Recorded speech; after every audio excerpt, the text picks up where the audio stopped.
Tere! Kas sa teadsid, et täna on Eesti kirjanduse kooslugemise päev? Ei teadnud? Vot, nüüd oled natukene targem.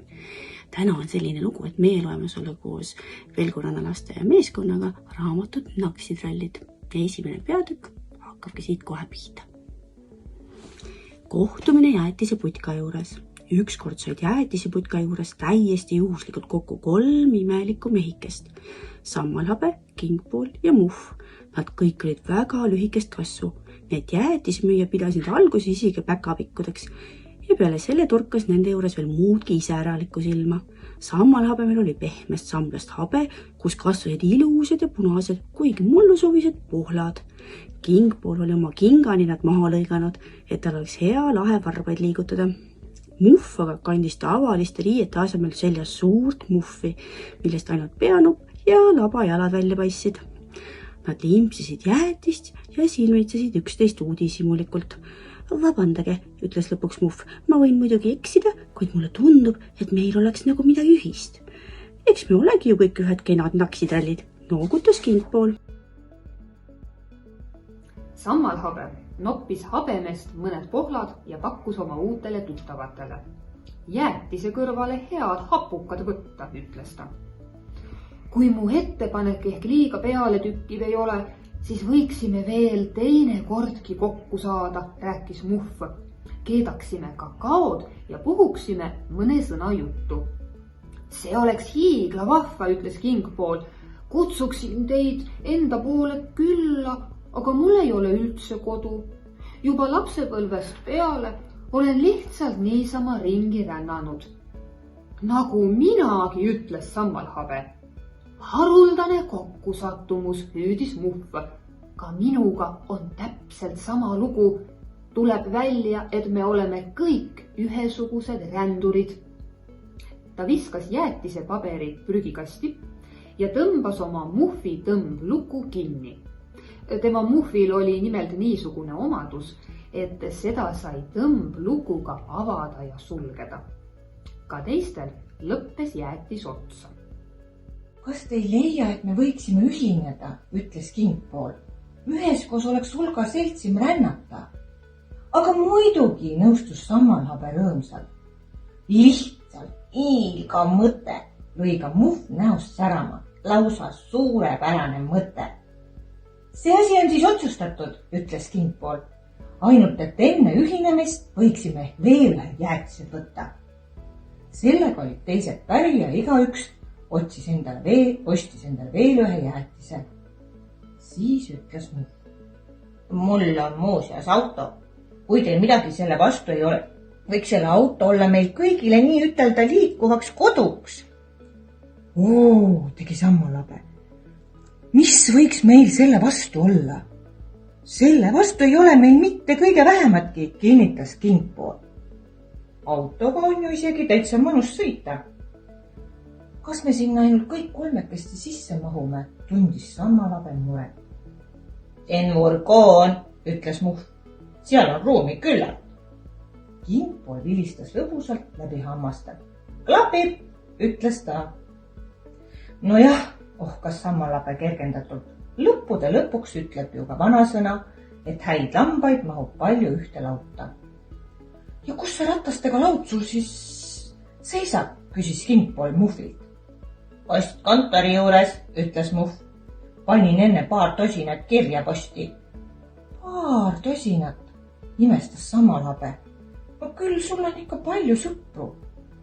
Oh ei, otse vastupidi, naeratas Muff nagu natuke kohmetult. Ma ei kirjuta mitte mingisugustele sõpradele, ma kirjutan iseendale.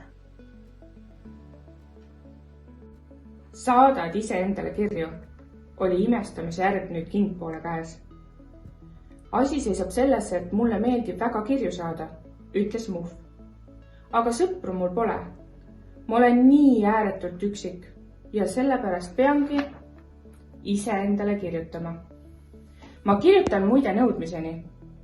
Ühes linnas panen kirjad posti, sõidan siis teise linna ja saan seal oma korrespondentsi kätte. Igatahes on see väga omapärane kirjavahetuse pidamise viis, leidis Sammalhabe. Tõesti, teraselt välja mõeldud, nõustus kingpool.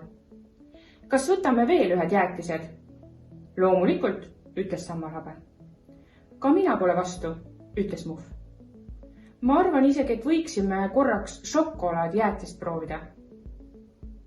Kallim kui hallilik jäätis, aga niivõrd ootamatu ja suurepärase kohtumise puhul ei tarvitse meil paarist kopikast kahju olla. Igaüks võttis nüüd endale šokolaadijäätise ja limpsis seda mõnda aega vaikides. Magus, ütles sammalhabe viimaks. Veel palju magusam kui harilik jäätis. Tegi kingpool. Lihtsalt suurepärane kissell, ütles Muhv. Kuidas? Vaatas sammalhabe üllatunult Muhvile otsa. Mis kissellist sa kõneled? Me sööme ju šokolaadijäätist, kui ma ei eksi. Palun väga vabandust, ütles Muhv häbelikult. Enesestki mõista sööme me šokolaadijäätist ja mitte kisselli. Aga minuga on niisugune lugu, et erutuse korral lähevad mul magustoitude nimetused väga kergesti segamini.